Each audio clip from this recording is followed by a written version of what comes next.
그래서 지금은 다른 사람이다. 새 이름, 새 신분, 새 삶. 하지만 옛날 삶, 정권의 가장 비밀스러운 핵시설에서 일하는 A급 보안 허가를 가진 복종적인 엔지니어였던 그 삶은 매일 나를 괴롭힌다. 그리고 앞으로 40분 동안 세 가지를 말하려 한다. 첫째, 세 명의 핵과학자, 피로 맺어진 형제가 아니라 생존으로 맺어진 형제가 어떻게 우라늄 기록의 불일치를 발견해 사형 선고를 받았는지, 그리고 왜 그 발견, 우리 일을 제대로 하는 그 단순한 행위가 우리에게 정확히 72시간을 주었는지, 처형과 영변시설에서 누군가 시도한 가장 불가능한 탈출 사이에서 선택할.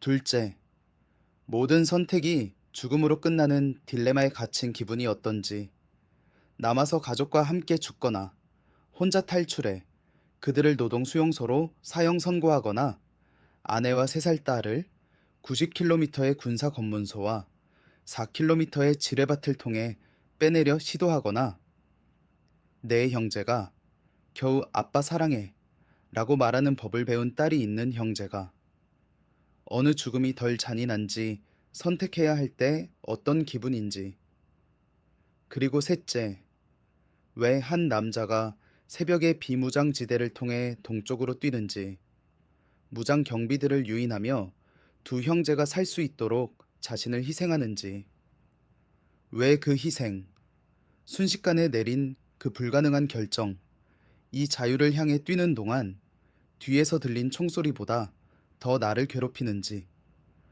왜냐하면 진실에는 대가가 있기 때문이다.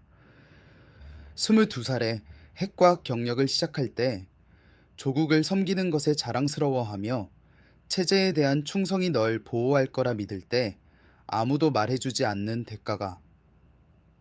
대가는 이거다. 체제가 뼛속까지 부패했다는 걸 발견할 때 권력 있는 위치의 사람들이 핵물질을 훔치고 있다는 증거를 찾을 때 무기를 만드는 데 사용되거나 팔리거나 그냥 흔적 없이 사라질 수 있는 물질을. 두 가지 선택지가 있다. 침묵할 수 있다. 살 수 있다. 고개를 숙이고 생존할 수 있다. 아니면 보고할 수 있다. 그리고 걸어다니는 죽은 사람이 된다. 우리는 보고하기로 선택했다. 그리고 그 선택, 진실이 모든 걸 앗아갈 때 진실을 말하는 그 단순하고 무서운 선택, 이 우리를 부패가 계속되도록 한 사람들과 구분 짓는다. 하지만 왜 그 선택이 우리를 파괴했는지, 왜 내 가장 친한 친구 중 한 명을 잃게 했는지, 왜 4년 전에 일어난 총소리를 들으며 식은땀으로 깨는지 이해하려면 내가 어떻게 거기 도착했는지 이해해야 한다. 그리고 2021년 10월에 시작된다. 목요일 오후 영변 핵시설.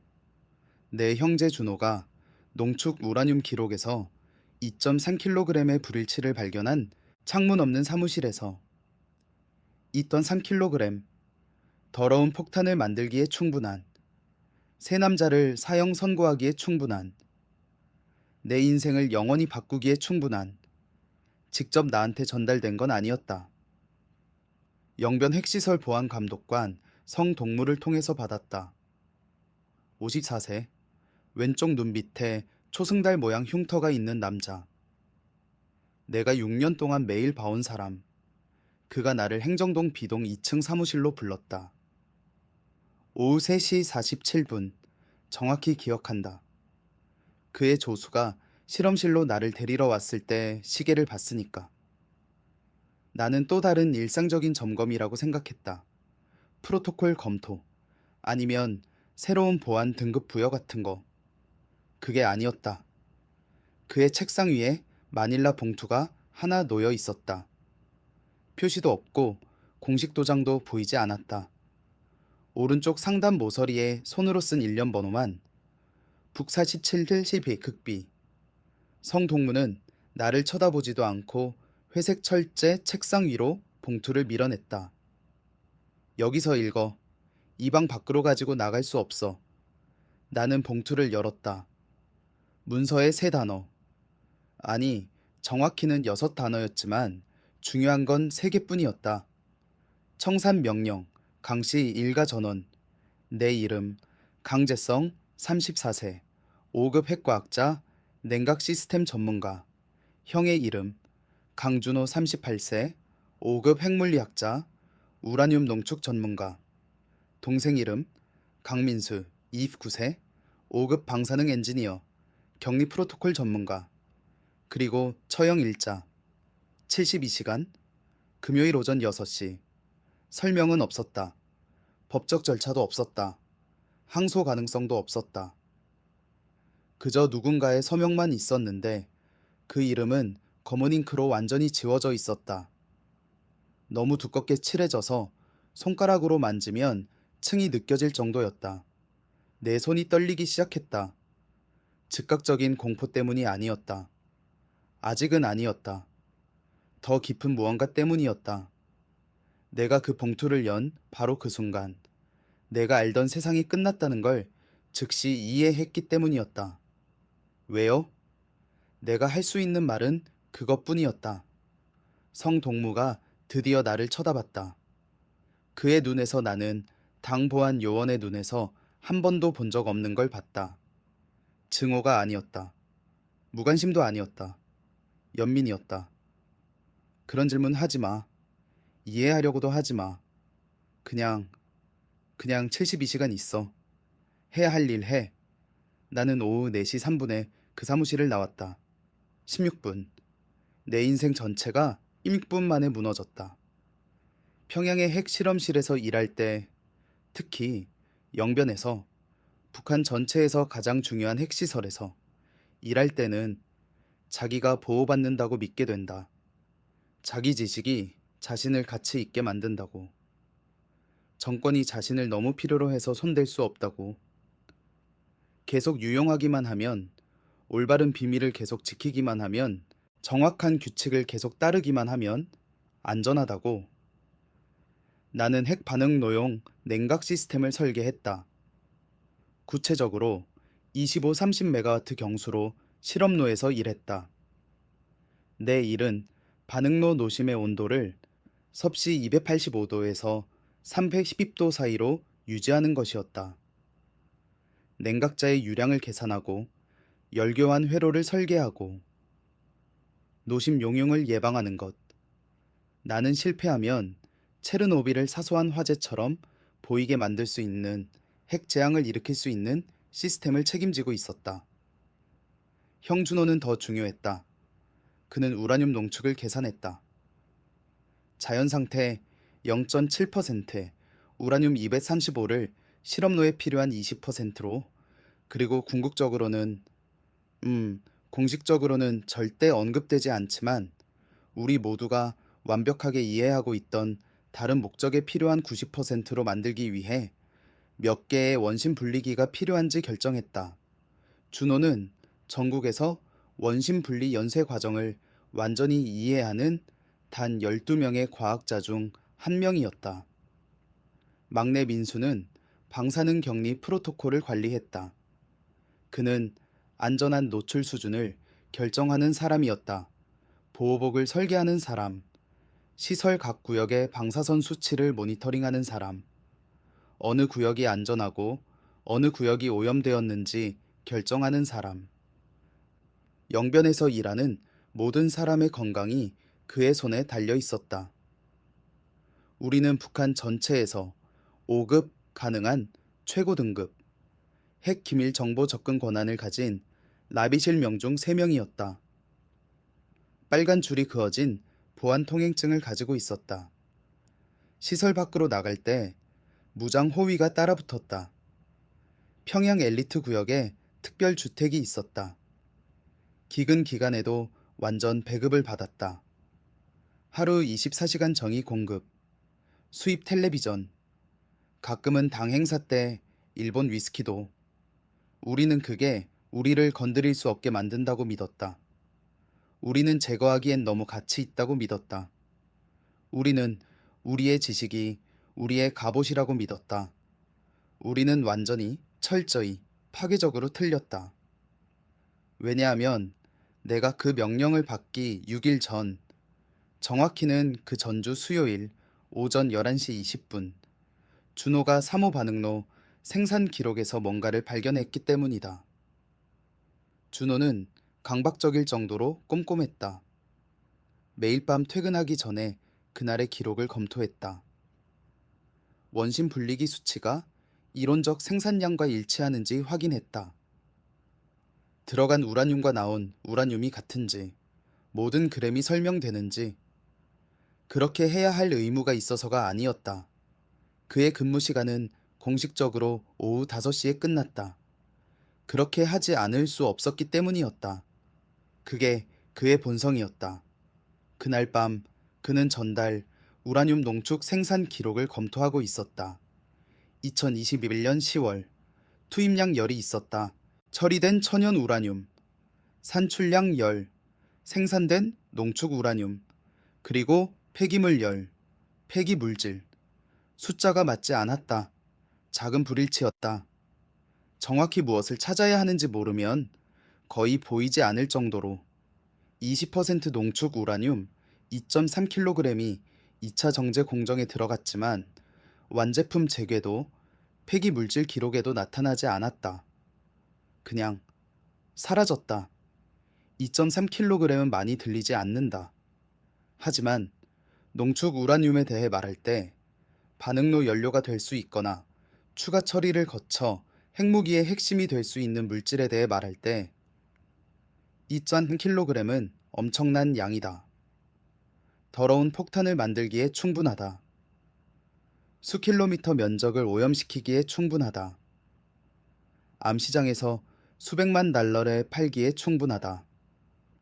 그리고 가장 중요한 것은 누군가 매우 강력한 사람이 의도적으로 빼돌렸다는 것을 의미하기에 충분한 양이었다. 준호는 추측하지 않았다. 혼자서 조사하지 않았다. 미스터리를 해결하려고 하지 않았다. 그는 프로토콜이 지시하는 대로 정확히 했다. 6년간의 보안 훈련에서 우리가 하도록 배운 대로. 핵물질 불일치 양식 섭 A를 작성했다. 불일치의 정확한 날짜를 문서화했다. 2021년 10월 14일. 정확한 양을 문서화했다. 20.4% 농축 U2편 3호 2.347kg. 반응로 번호를 문서화했다. 3호기 비탭은 원심 분리 연쇄. 관리 체인을 문서화했다. 김철민 상급대장 농축작업 책임자 감독. 청색 자동복사 용지로 3부를 인쇄했다. 목요일 오전 8시 34분에 핵보안부에 직접 전달했다. 성명과 식별번호로 전달 기록에 서명했다. 그리고 그 서명으로 프로토콜에 대한 완벽한 복종에 그 행위로 정권이 요구하는 충성의 정확한 시연으로 준호는 우리의 사형 선고에 서명했다. 우리 셋 다 가족으로서. 왜냐하면 북한에서는 한 사람이 범죄를 저지르면 아니면 이 경우처럼 한 사람이 더 강력한 누군가의 범죄를 발견하면 그 가족 3대가 대가를 치르기 때문이다. 왜냐하면 그 2.3kg은 실수로 사라진 게 아니었기 때문이다. 잘못 기록된 게 아니었다. 문서화되지 않은 실험에서 파괴된 게 아니었다. 누군가 빼돌렸다. 나라에서 가장 감시받는 반응로의 생산 기록을 조작할 만큼 충분한 권한을 가진 누군가. 보안 점검을 피할 만큼 충분한 연주를 가진 누군가. 관리 체인의 이름이 나타나도 의심을 일으키지 않을 만큼 충분한 권력을 가진 누군가. 그리고 준호는 완전히 조사되면 김정은 본인의 최측근까지 도달할 수 있는 부패 네트워크를 드러낼 수 있는 범죄의 유일한 문서화된 증인이 되어버렸다. 그들은 준호를 공식적으로 체포할 수 없었다. 체포는 질문을 야기한다. 재판이 필요하다. 가짜라도. 문서화가 필요하다. 그리고 문서화는 기록을 의미한다. 그리고 기록은 유출될 수 있다. 수십 년 후에 발견될 수 있다. 증거가 될 수 있다. 그래서 체포 대신 그들은 우리를 제거하기로 결정했다. 조용히, 효율적으로, 흔적 없이. 72시간. 나는 그 화요일 오후 4시 3분에 성동무의 사무실을 나왔다. 행정동 B동 2층 복도를 걸었다. 다리가 내 것이 아닌 것처럼 느껴졌다. 녹색 군용 페인트가 칠해진 금속 난간이 있는 회색 콘크리트 계단을 내려갔다. 과학자들이 휴식 시간에 담배를 피우러 모이는 중앙 마당으로 나갔다. 준호가 거기 있었다. 주반응로를 바라보는 김일성 동상 옆에 서 있었다. 5급 노동자들에게 배급되는 브랜드인 송화산 담배를 피우고 있었다. 그가 나를 보자 내 표정에 뭔가가 모든 걸 말해줬다. 너도? 그가 낮은 목소리로 물었다. 나는 고개를 끄덕였다. 민수는? 모르겠어. 아직 못 봤어. 준호는 담배를 마지막으로 한 모금 빨고 금속 잿더리 가장자리에 비벼 껐다. 그의 손은 완전히 안정적이었다. 그게 나를 가장 무섭게 한 것이었다. 내 손은 통제할 수 없이 떨리고 있는데 그의 손은 바위처럼 단단했다. 찾아야 돼. 그가 말했다. 지금 찾아야 하고 금요일 전에 여기서 나가야 돼. 나간다고. 그 말이 거친 속삭임으로 나왔다. 어디로? 준호가 내 눈을 똑바로 쳐다봤다. 내가 마당으로 내려온 이후 처음으로. 남쪽으로. 그가 말했다. 비무장지대를 통해서. 그게 유일한 방법이야. 그 순간 10월 햇살이 위대한 수령님의 청동 동상 위로 빛나는 그 마당에서 형이 방금 말한 것의 현실이 얼음물처럼 나를 덮쳤다. 우리는 그냥 북한에서 가장 감시받는 핵시설에서 도망치는 게 아니었다. 우리는 그냥 평생 우리를 먹여주고 교육시키고 훈련시킨 정권에서 탈북하는 게 아니었다. 우리는 비무장지대를 건너려고 하는 것이었다. 지구상에서 가장 군사화되고 가장 지뢰가 깔려있고 가장 감시받는 250km 국경, 수백만 개의 대인지뢰, 전기 철조망, 400m마다 있는 감시탑, 끊임없는 순찰, 동작 감지기, 적외선 카메라, 그리고 건너려는 누구든 쏴 죽이라는 명령을 받은 120만 조선 인민군이 배치된 폭 3km의 땅. 공식적으로는 절대 공개되지 않지만 모든 과학자들이 알고 있던 통계에 따르면 통과 시도의 3% 미만이 성공으로 끝나는 지역, 나머지 97%는 지뢰로 즉사하거나 국경 수비대의 처형으로 또는 체포 후 경고로 공개 고문과 처형으로 끝난다. 제거 명령이 활성화된 상태로 72시간의 시간으로 국가보안기구 전체가 우리를 찾고 있을 때 세 형제 함께 불가능해. 내가 말했다. 준호는 즉시 대답하지 않았다. 김일성 동상을 쳐다봤다. 그런 다음 10월 흐린 하늘을 배경으로 솟아있는 회색 돔의 주 반응로를 바라봤다. 마침내 나를 봤다. 알아. 그가 말했다. 하지만 시도하다 죽는 게 재판도 없이 반역자로 처형당하기 위해 3일을 기다리는 것보다 낫잖아. 그가 옳았다. 당연히 옳았다. 하지만 그렇다고 결정이 더 쉬워지는 건 아니었다. 이 영상에서 나는 세 형제가 국가의 가장 위험한 비밀에 접근할 수 있는 핵과학자들이 끊임없는 보안 호위를 받는 하루 24시간 감시받는 삶을 사는 제거 명령이 활성화된 상태로 정확히 72시간의 시간을 가지고 비무장지대로의 불가능한 탈출을 어떻게 계획하고 실행했는지 정확히 말할 것이다. 영변 시설의 5가지 보안 프로토콜을 의심받지 않고 어떻게 우회했는지 설명할 것이다.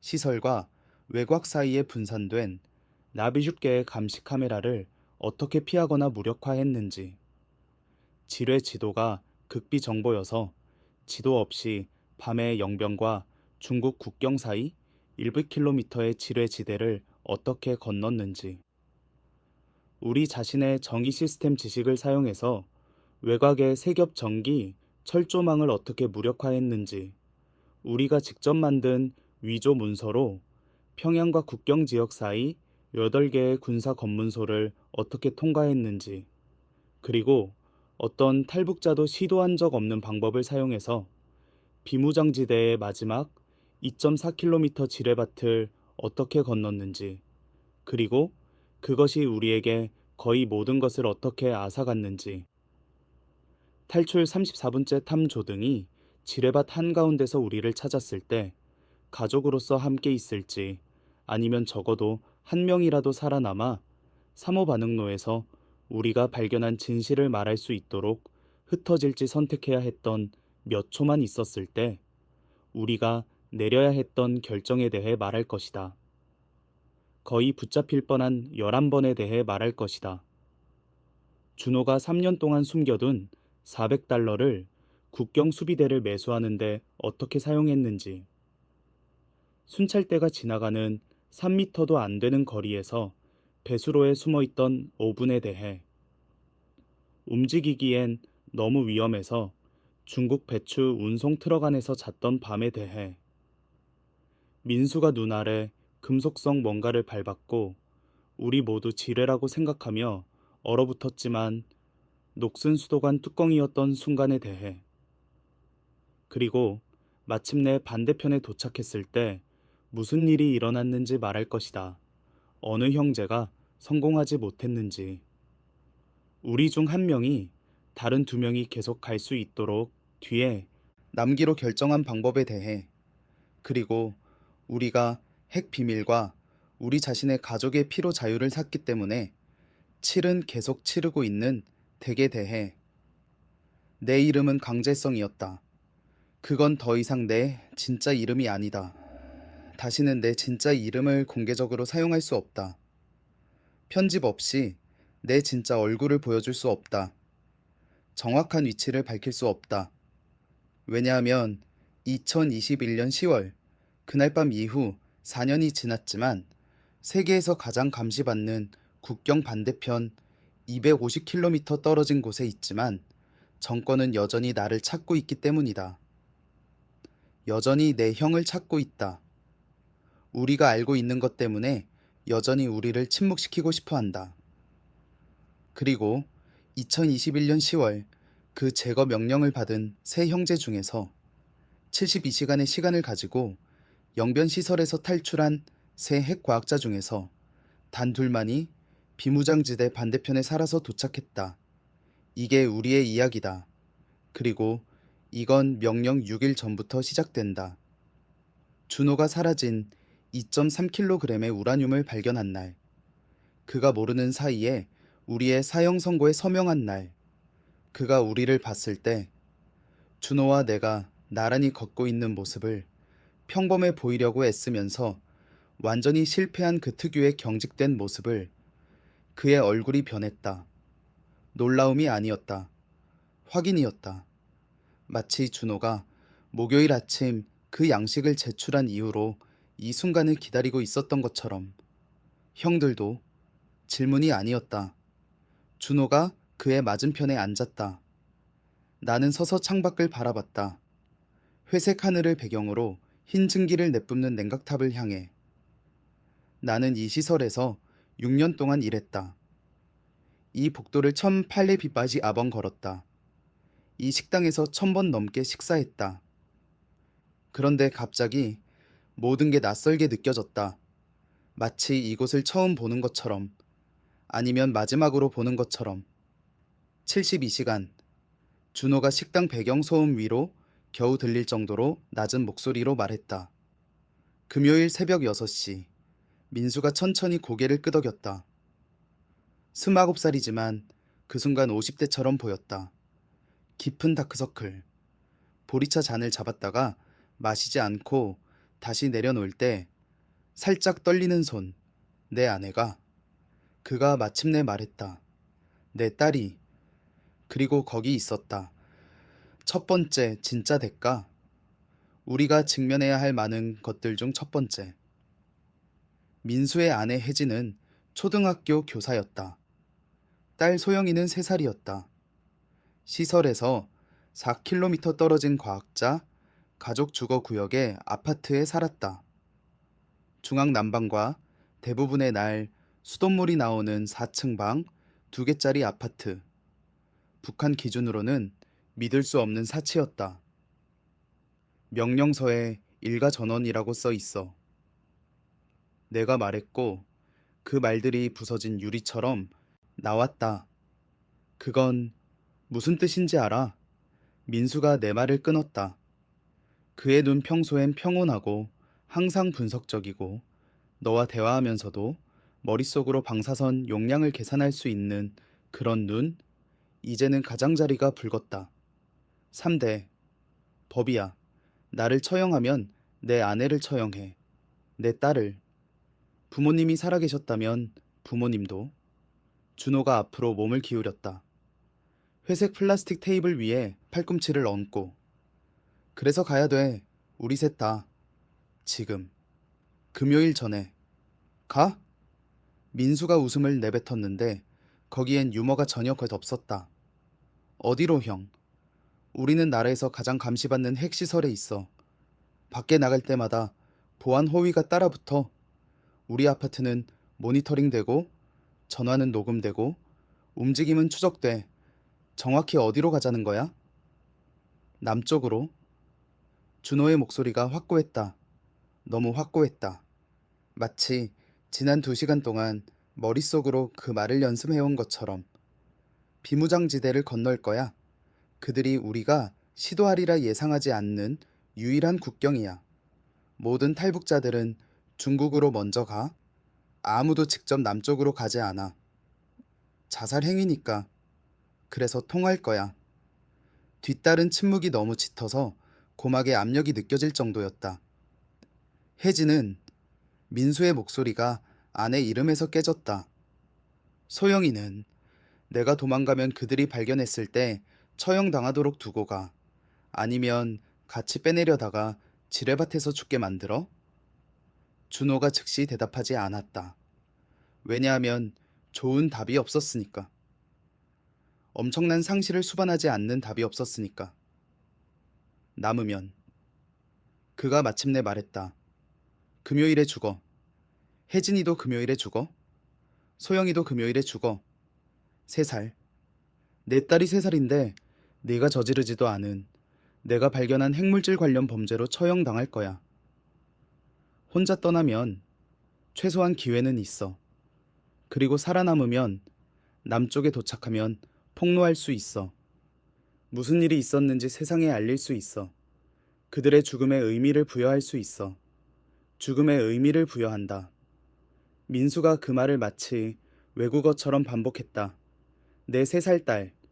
죽음에 의미를 부여한다. 그가 손으로 머리를 감쌌다. 어깨가 떨렸다. 그리고 나는 거기 창가에 서서 냉각탑을 바라보며 내 자신의 가족을 생각하고 있었다.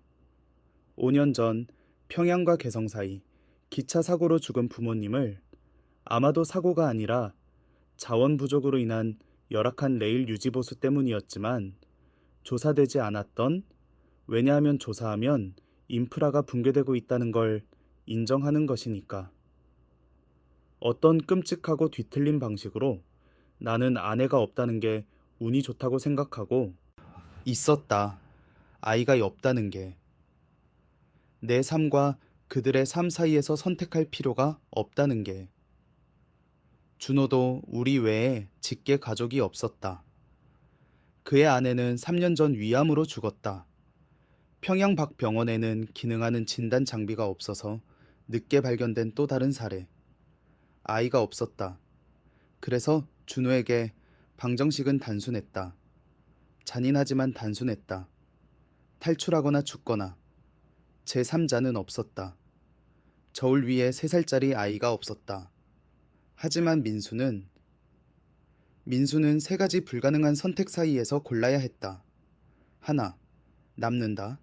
처형을 받아들인다. 금요일 아침 아내와 딸과 함께 죽는다. 적어도 함께 죽는다.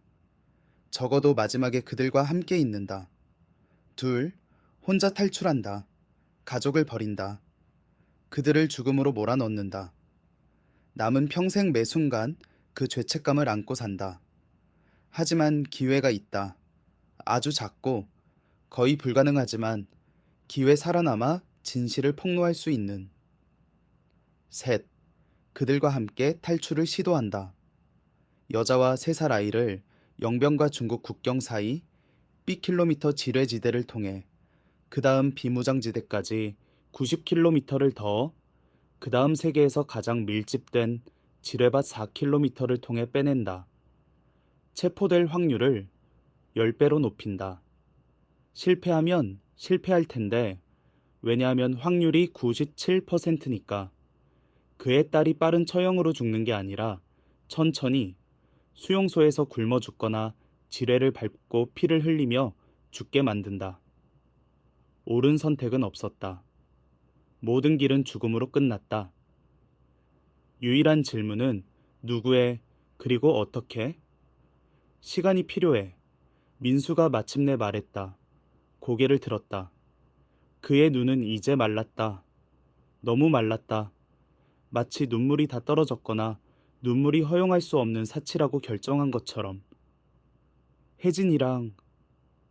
혜진이랑 얘기해야 돼. 생각해야 돼. 68시간 남았어. 내가 말했고 내 목소리가 나 자신에게도 공허하게 들렸다. 기다리는 매 시간이 계획할 시간이 1시간씩 줄어드는 거야. 물품을 구할, 경로를 연구할. 알아? 민수가 일어났다. 손도 대지 않은 식판이 여전히 그 앞에 있었다. 하지만 내 가족을 버리겠다는 결정을 최소한 작별 인사도 없이 내리진 않을 거야. 최소한 설명하려고 시도도 없이.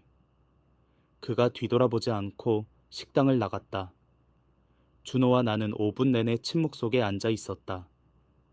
우리 주변에서 다른 과학자들이 점심을 먹고 있었다. 생산 할당량에 대해 얘기했다. 사후 반응로의 기술적 문제에 대해, 방사성 물질 취급을 위한 안전 프로토콜에 관한 새 규정에 대해, 평범한 대화, 평범한 삶. 그들은 그들 사이에 앉은 세 남자가, 아니 이제는 민수가 떠났으니 2, 3일도 안 남은 수명을 가지고 있다는 걸 몰랐다. 우리가 이 시설의 누구도 시도한 적 없는 가장 불가능한 탈출을 계획하고 있다는 걸. 안 올 거야. 내가 마침내 말했다. 준호가 나를 봤다. 민수, 우리랑 안 올 거야. 가족을 떠날 수 없어. 그럼 같이 죽을 거고. 알아. 준호가 테이블 위에서 손을 꽉 쥐었다. 손가락 마디가 하얗게 변했다. 내가 이렇게 만들었어. 그가 낮은 목소리로 말했다. 내가 불일치를 발견했어. 내가 양식을 작성했어. 내가 그들을 사형 선고했어. 우리 셋을, 그의 아내를, 3살 딸을. 내가 이렇게 만들었어. 아니, 내 목소리가 의도한 것보다 크게 나왔다. 옆 테이블의 과학자 몇 명이 우리를 쳐다봤다. 나는 목소리를 낮췄다. 아니, 형은 해야 할 일을 했어. 프로토콜을 따랐어. 범죄를 보고했어. 이걸 만든 건 그 우라늄을 훔친 사람이야. 이걸 만든 건 우리가 그들의 부패를 발견했다고 처형하는 시스템이야. 형이 아니야. 그렇게 말하면 기분이 나아져? 시스템 탓이라고? 아니, 아무것도 기분 나아지게 안 해. 하지만 자책한다고 민수를 구하지도 못해. 혜진이도, 소영이도. 준호가 눈을 감았다. 깊게 숨을 쉬었다. 다시 눈을 떴을 때 뭔가 달랐다. 더 단단한 뭔가. 더 차가운. 그럼 우리 둘이 가는 거야. 그가 말했다. 오늘 밤, 지금부터 계획 시작해. 민수가 오기로 결정하면 와. 안 오면 우리끼리 가. 그가 구해지길 원하지 않으면 구할 수 없어. 하지만 내 일을 제대로 했다고 총살대가 올 때까지 여기서 기다리며 죽진 않을 거야. 그가 옳았다. 당연히 옳았다. 하지만 그렇다고 기분이 좋아지는 건 아니었다. 이것 중 어떤 것도 기분 좋지 않았다. 우리는 다음 4시간을 내 아파트에서 계획하며 보냈다. 준호가 작은 공책과 연필을 가져왔다. 컴퓨터는 쓸 수 없었다. 디지털은 모두 모니터링 됐다. 자유롭게 말할 수도 없었다. 아파트에 숨겨진 마이크가 있다고 가정했으니까. 그래서 우리는 썼다. 짧은 메모. 그 다음 싱크대에서 태웠다. 질문들은 단순했다. 허가 없이 시설을 어떻게 나가나? 검문소에 걸리지 않고 영변에서 비무장지대까지 어떻게 가나?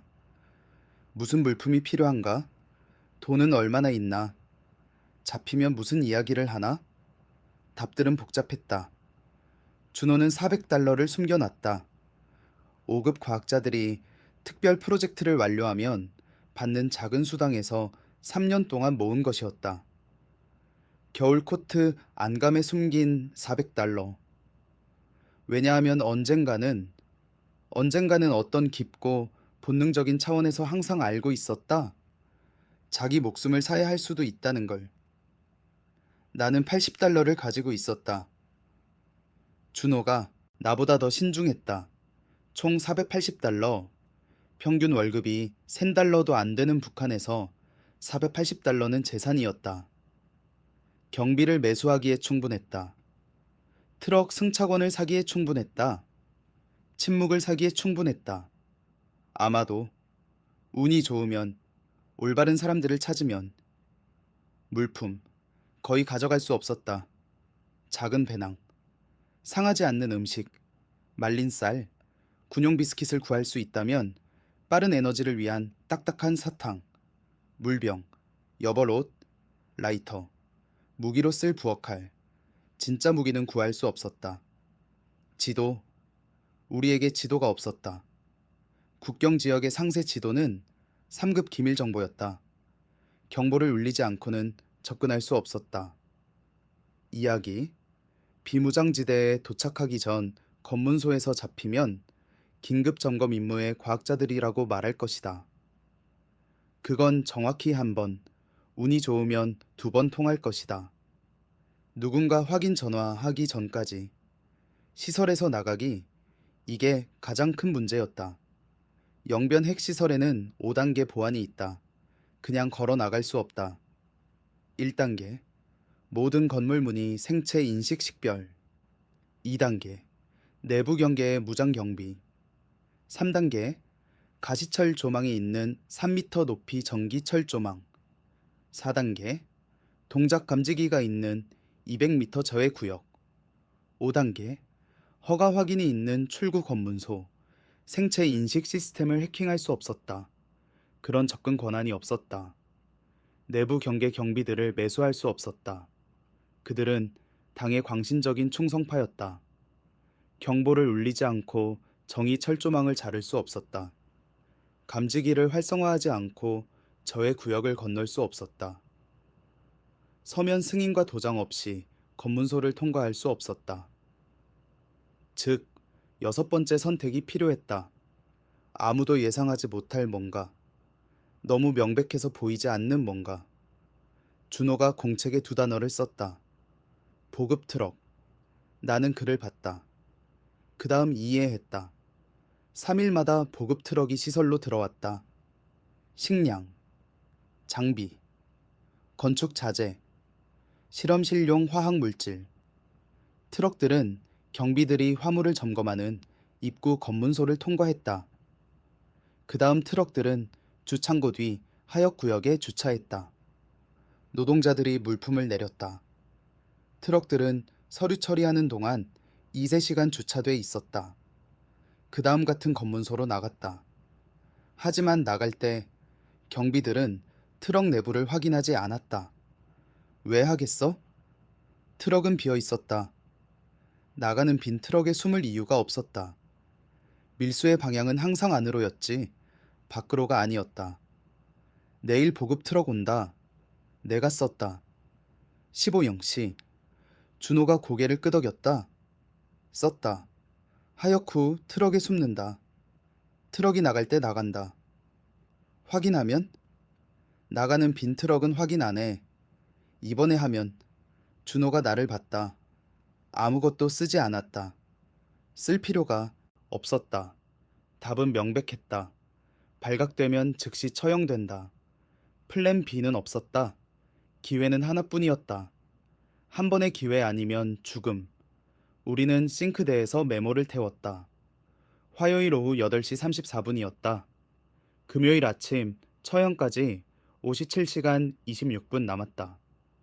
그리고 우리는 여전히 민수가 우리와 함께 올지 몰랐다. 아니면 우리 중 누구라도 토요일 해돋이를 볼 수 있을지. 준호가 내 아파트에 머물렀다. 우리 아파트를 반복적으로 드나드는 모습이 보이면 안 됐다. 그건 의심을 불러일으킬 테니까. 그래서 그가 나한테 머물기로 했고, 누가 물으면 반응로의 긴급 기술 문제를 해결하고 있다고 말하기로 했다. 믿을 만한 거짓말이었다. 핵과학자들이 늦게까지 일하는 건 이상한 일이 아니었다. 내 아파트는 그의 것과 똑같았다. 민수의 것과 똑같았다. 5급 과학자 주거, 단지의 다른 43개의 아파트와 똑같았다. 방 2개.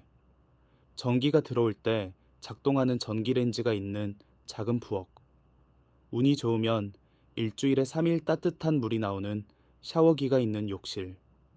표준 회색 소파, 테이블 의자 2개, 그리고 원하더라도 뗄 수 없는 벽에 의무적인 기밀성 초상화가 있는 거실. 아파트는 1987년에 지어진 6층 콘크리트 건물의 4층에 있었다. 벽이 얇았다. 이웃들이 목소리를 높이며 말하는 게 들렸다.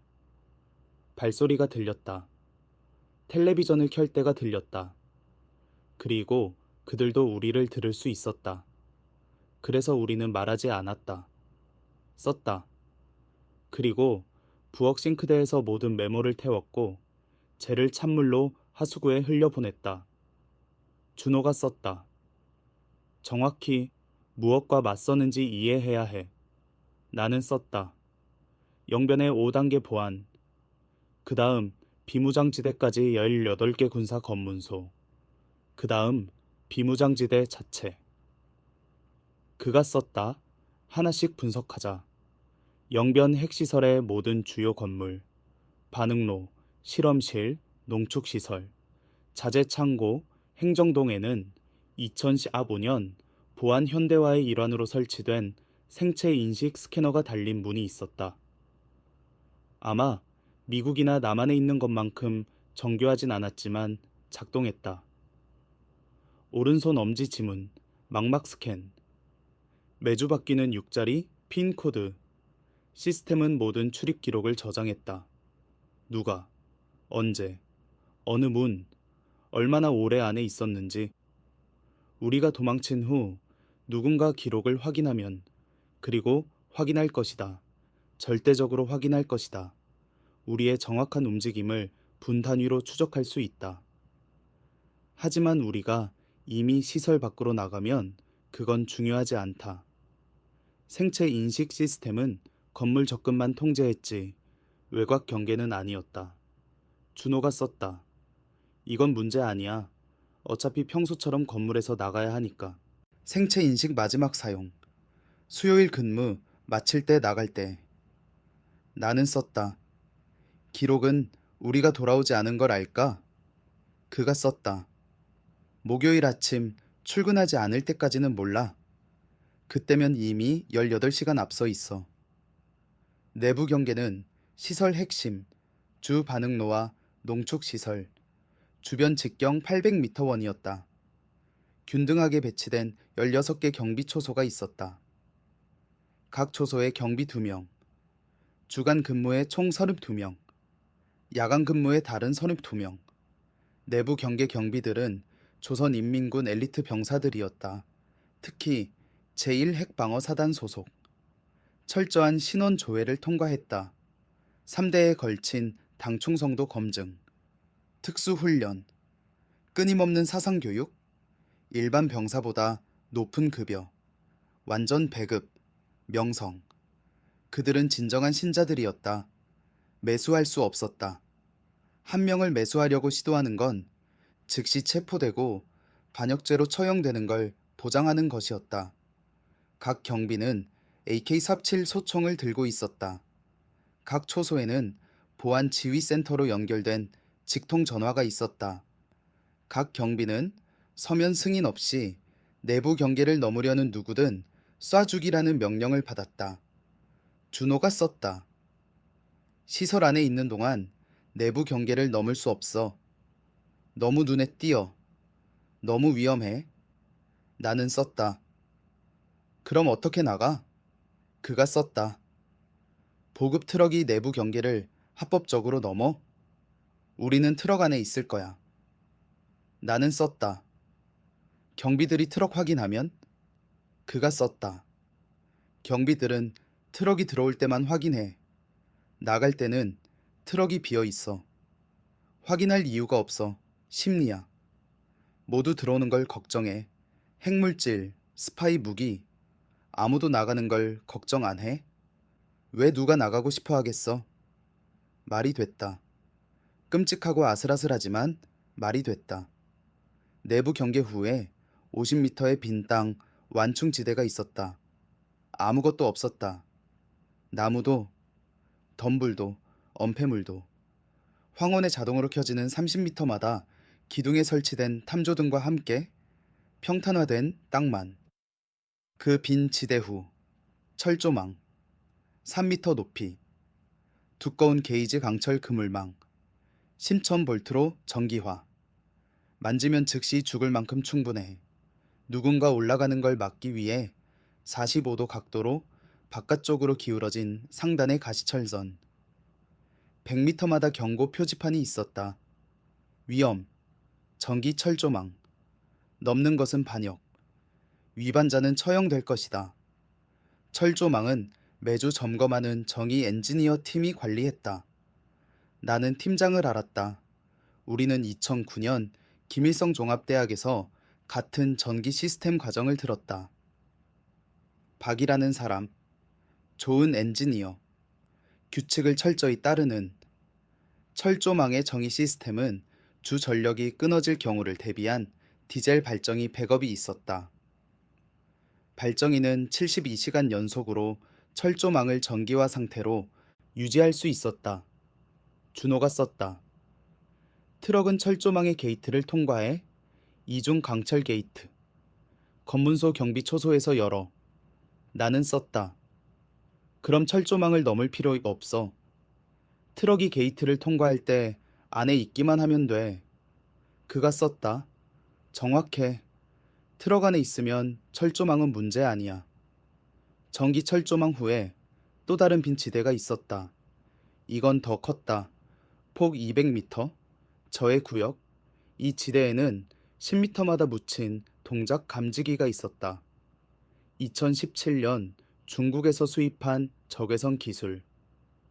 센서들이 천을 감지했다.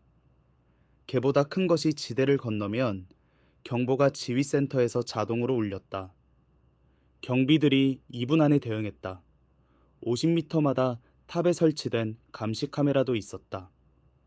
전체 경계 주변에 총 4몇 개 카메라, 24시간 녹화, 8시간 교대로 6명의 운영자 팀이 실시간으로 모니터링. 낮에는 카메라가 일반 시각 모드로 작동했다. 밤에는 자동으로 천을 감지하는 적외선 모드로 전환했다. 준호가 썼다. 센서와 카메라는 승인된 차량을 감지하지 않아. 보급 트럭은 시스템 화이트리스트에 있어. 경보를 울리지 않고 통과해. 나는 썼다. 하지만 누가 나중에 녹화 영상을 확인하고 이상한 걸 보면? 그가 썼다. 녹화는 30일 동안 보관되다가 저장 공간 절약을 위해 삭제돼.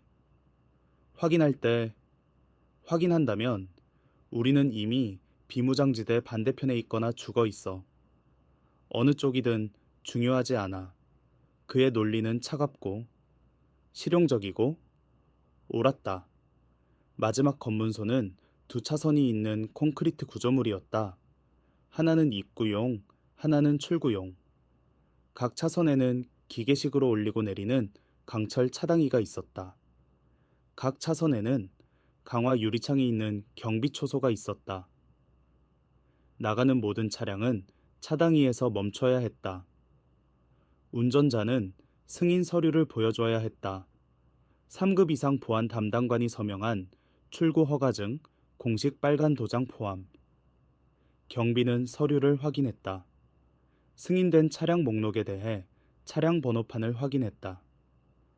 운전자 신원을 확인했다.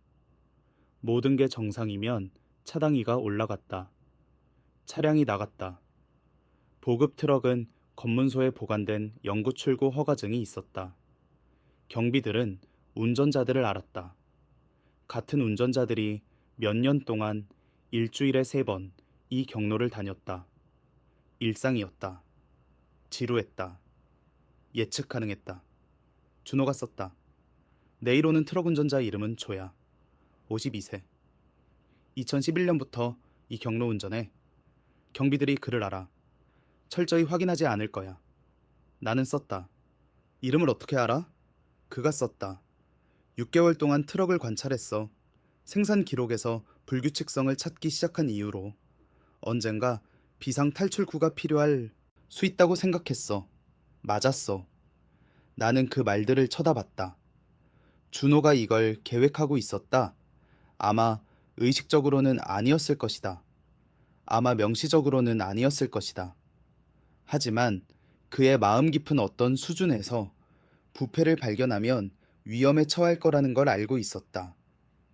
그리고 준비하고 있었다. 영변 시설 밖으로 나가면 비무장지대까지 남쪽으로 약 90km를 이동해야 했다. 가장 직접적인 경로는 영변과 평양을 연결하는 주요 도로, 그 다음 국경 지역까지 통일고속도로로 남쪽이었다.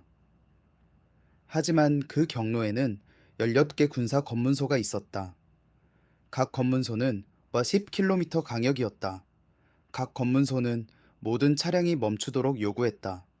서류를 보여주도록, 목적지를 설명하도록, 질문에 답하도록. 이 검문소의 병사들은 영변 경비들처럼 엘리트가 아니었다. 일반 병사들이었다. 젊었다. 급여가 적었다. 대부분의 시간 배고팠다. 지루했다. 한가운데 없는 곳 배치에 분개했다. 이 병사들은 매수될 수 있었다. 올바른 금액으로, 올바른 이야기로, 올바른 자신감과 권위의 태도로. 준호가 썼다. 사 80달러, 8개 검문소. 모두 매수해야 하면 검문소당 약 30달러. 나는 썼다. 충분해? 그가 썼다. 5달러. 미국 돈은 일반 병사 연봉의 거의 1년치와 같아. 응, 충분해. 문제는 돈이 충분한지가 아니야. 문제는 18번 사용해야 하는지야. 매 매수가 위험이야. 매 매수가 목격자야. 나중에 우리를 신고할 수 있는 누군가. 나는 썼다. 그럼 검문소 최소화. 우회로 갈 수 있어? 그가 썼다. 우회로는 시간을 추가해. 아마 6배발 시간 추가. 총 72시간 있어. 매 시간이 중요해. 그리고 우회로에는 자체 위험이 있어. 무작위 군사 순찰, 산적, 한국전쟁에 표시되지 않은 지뢰밭. 나는 썼다. 그럼 주 고속도로. 빠르게. 직접. 대안이 없을 때만 매수. 그가 내 메모를 읽으며 고개를 끄덕였다. 북한과 남한 사이의 비무장지대는 기술적으로 두 나라를 분리하는 폭 4km 공간이다. 북쪽 영토 약 킬로미터, 남쪽 영토 약 킬로미터. 하지만 그것을 비무장이라고 부르는 건 현대 역사상 가장 잔인한 아이러니다. 비무장 지대는 지구상에서 가장 군사화된 땅이다. 동서로 250km 길이, 남북으로 4km 폭, 약 1000제곱킬로미터의 죽음, 수백만 개의 대인지뢰. 정확한 숫자를 아는 사람은 없다. 추정치는 80만 개에서 200만 개까지. 아직도 활성화된 1900년 1953년 한국전쟁의 지뢰. 지난 70년 동안 양측이 심은 새 지뢰. 어떤 곳에서는 규칙적인 패턴의 지뢰. 다른 곳에서는 무작위로 뿌려진 지뢰. 예측 불가능하게 폭발하는 녹슨 지뢰, 민감한 압력 센서가 있는 현대 지뢰, 철조망, 북쪽 3m 높이 가시철선 울타리, 어떤 구간에서는 전기철 조망, 남쪽 비슷하지만 더 정교한 지진 센서가 있는 울타리, 감시탑, 평균 500m마다 하나의 탑, 어떤 구간은 200m마다 탑이 있다. 각 탑에는 최소 2명의 경비, 강력한 탐조 등 장착된 기관총, 움직이는 모든 것을 쏴주기라는 명령, 순찰, 비무장지대 내 지정된 길을 따라 이말 시간마다 군대 순찰, 개를 데리고 하는 순찰, 야간 투시경 장비를 가진 순찰, 포획하거나 죽이라는 명령을 받은 순찰, 센서, 발소리를 감지하는 지진 센서, 목소리나 움직임을 감지하는 음향 센서, 천을 감지하는 적외선 카메라, 그리고 그 4km 중앙에 군사분계선, 실제 국경, 10m마다 콘크리트 기둥으로 표시된 선, 북쪽에서 남쪽으로 건너면 기술적으로 남한 영토에 도달한 탈북자가 되는 그 선, 북쪽의 첫 옛킬로미터를 살아남으면 준호가 썼다? 비무장지대를 건너는 성공률은 약 3%야. 시도하는 100명 중 거의 7명이 죽거나 체포돼. 나는 썼다. 몇 명이나 시도해? 그가 썼다. 공식 통계는 없어. 하지만 기밀 군사 보고서에 접근할 수 있는 다른 과학자들한테 들은 걸 기반으로 연간 약 50, 100번 시도. 대부분 지뢰로 죽어. 일부는 경비에게 총 맞아. 일부는 체포되어 공개 처형돼. 나는 썼다. 그럼 연간 약 2, 3명이 성공하는 거네. 그가 썼다. 응. 그리고 그중 대부분은 군사 훈련을 받은 군인들이야. 전술 지식, 지뢰 경험, 평생을 실험실에서 보낸 34세 핵과학자가 아니야. 잔인한 진실이었다. 우리의 확률은 3%가 아니었다. 아마 1%에 더 가까웠다. 어쩌면 더 낮을 수도. 나는 썼다. 그럼 어떻게 해? 준호가 즉시 답하지 않았다. 오랫동안 메모를 쳐다봤다. 그런 다음 내 마음속에 새겨진 뭔가를 썼다. 아무도 가지지 못한 걸 사용해. 지식. 비무장지대의 지진 센서를 설계한 과학자들은 김일성 종합대학의 우리 동료들이었어. 그들의 방법론을 알아.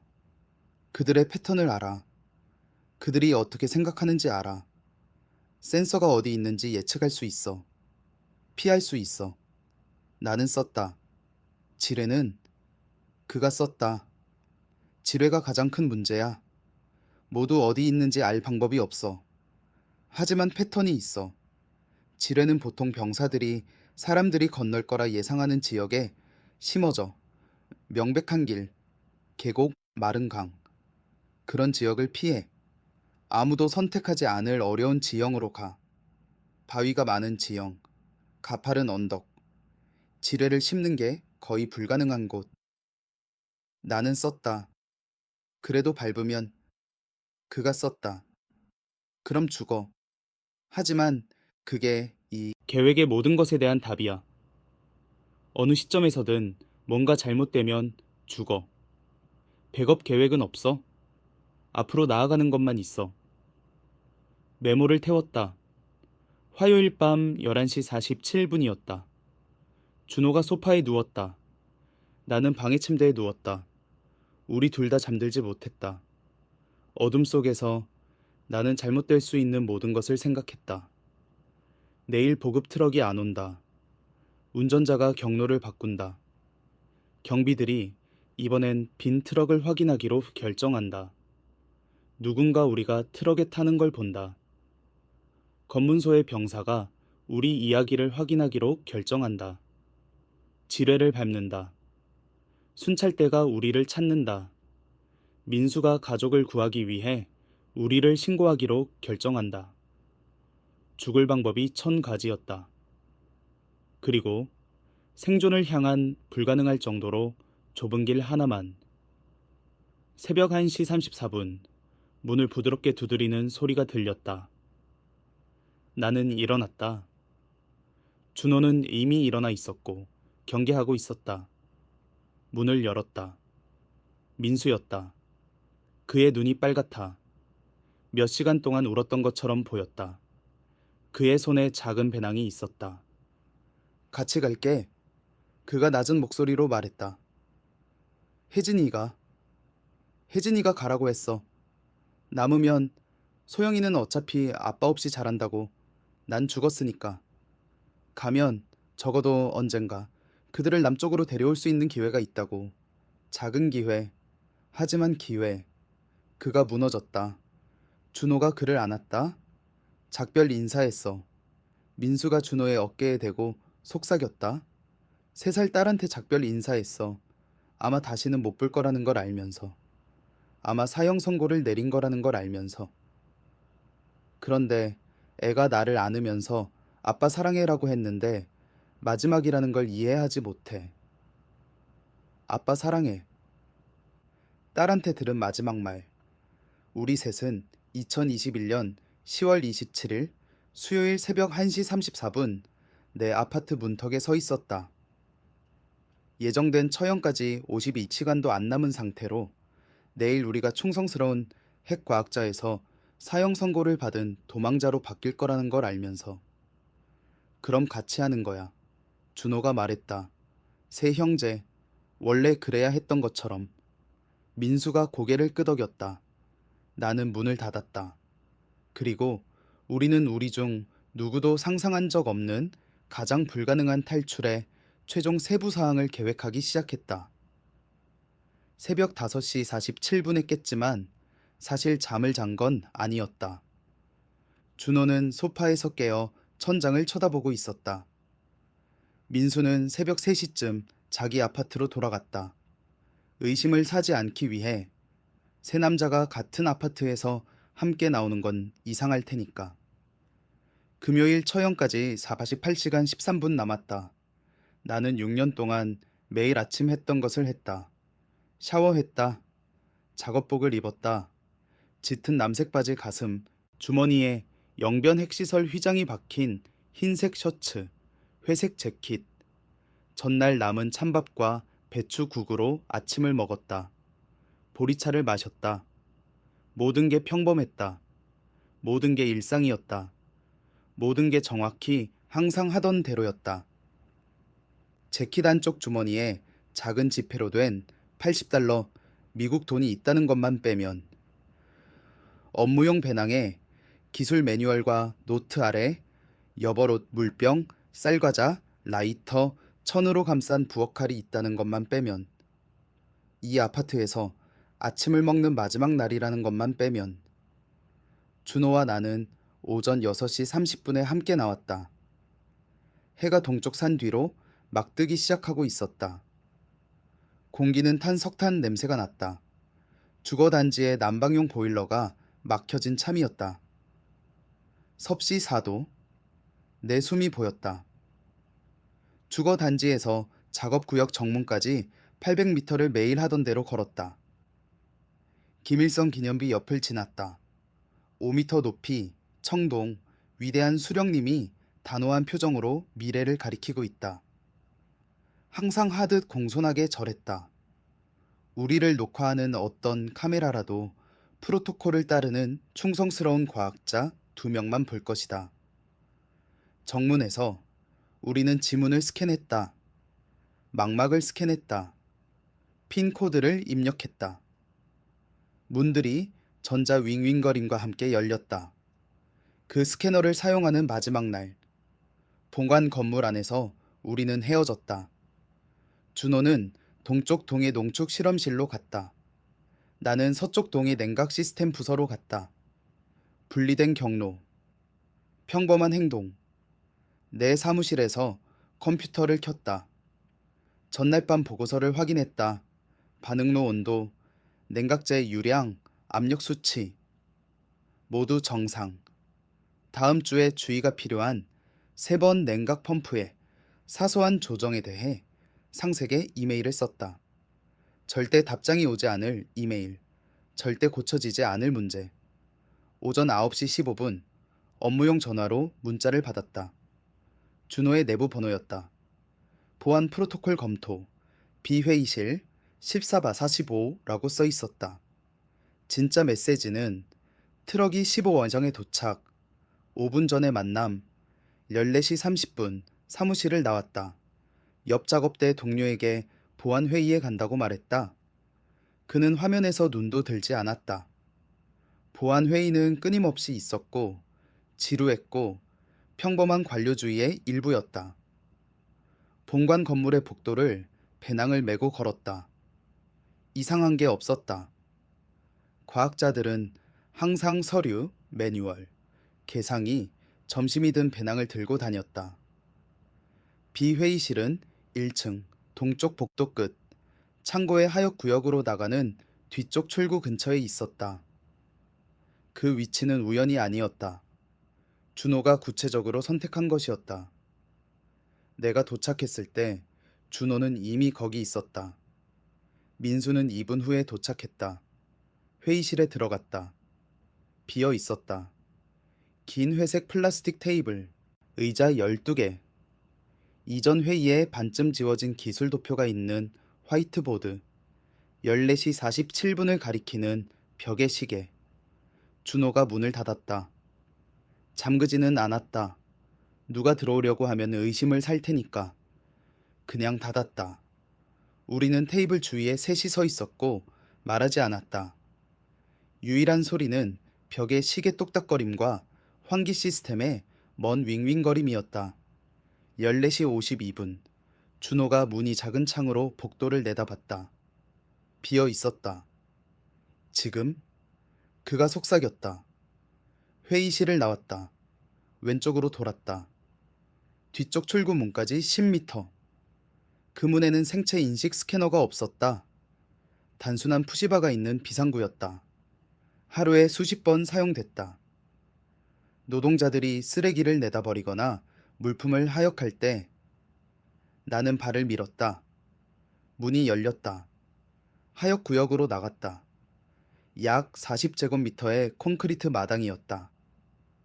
세면이 시설 건물들의 뒷벽으로 둘러싸여 있었다. 네 번째 면은 주창고로 연결되고 그 너머는 경계 출구문으로 연결되는 내부 도로로 향했다. 서쪽 벽에 큰 쓰레기통 4개가 있었다. 나무 팔레트 더미, 빈 판지 상자들, 기둥에 장착된 금속 잿더리가 있는 흡연구역, 그리고 트럭.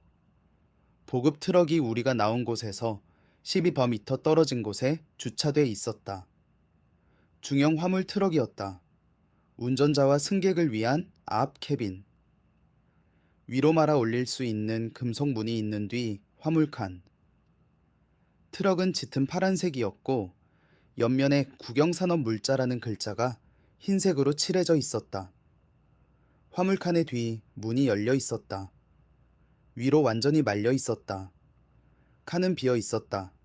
이미 물품을 하역했다. 안쪽이 보였다. 먼지와 집 흔적이 있는 금속 바닥, 금속 벽, 낮은 천장, 아마 1.8m 높이. 창문 없음, 좌석 없음.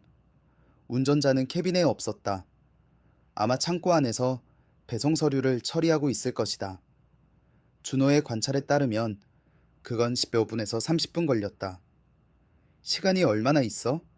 나는 낮은 목소리로 물었다. 준호가 시계를 봤다. 운전자가 지난번엔 12시 12분에 돌아왔어. 그 전번엔 12시 18분. 그러니까 10분에서 20분 사이. 일찍 돌아오면? 그럼 즉흥적으로 해. 민수는 이미 트럭으로 걸어가고 있었다. 준호와 나는 그를 따라갔고 보급 트럭에 다가가는 완벽하게 정상적인 이유가 있는 것처럼 자연스럽게 보이려고 했다. 주변 건물의 창문에서 누가 우리를 보고 있다면 아마 물품 배송과 관련된 뭔가를 논의하는 새 과학자를 볼 것이다. 이상한 게 없다. 트럭에 도착했다. 민수가 화물칸 안을 들여다봤다. 완전히 비어 있어. 그가 말했다. 은폐물 없어. 누가 안을 들여다보면 우리를 즉시 볼 거야. 준호는 이미 칸에 올라가고 있었다. 그래서 안 봐. 심리, 기억해. 나가는 빈 트럭은 흥미롭지 않아. 나는 그의 뒤를 따라 올라갔다. 민수가 마지막으로 올라왔다. 칸 내부는 디젤 먼지, 그리고 뭔가 희미하게 화학적인, 아마 운반했던 비료나 산업 제품의 잔여물, 냄새가 났다. 바닥은 차갑고 금속이 10월의 추위를 내가 앉았을 때 바지를 통해 직접 전달했다. 앞쪽으로. 준호가 화물칸을 운전석 캐빈에서 나누는 벽을 가리키며 말했다. 뒷문에서 최대한 멀리.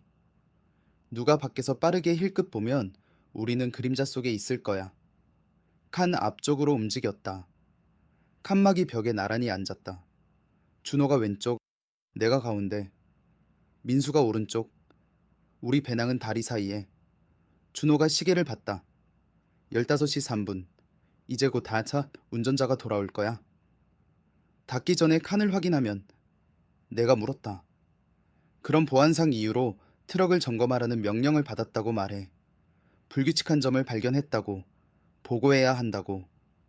포기하고 떠날 때까지 기술 용어로 혼란스럽게 만들어.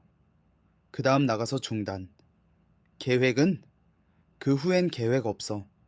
즉흥적으로 하거나 죽거나. 15시 4분, 15시 5분, 15시 6분. 매분이 1시간처럼 느껴졌다.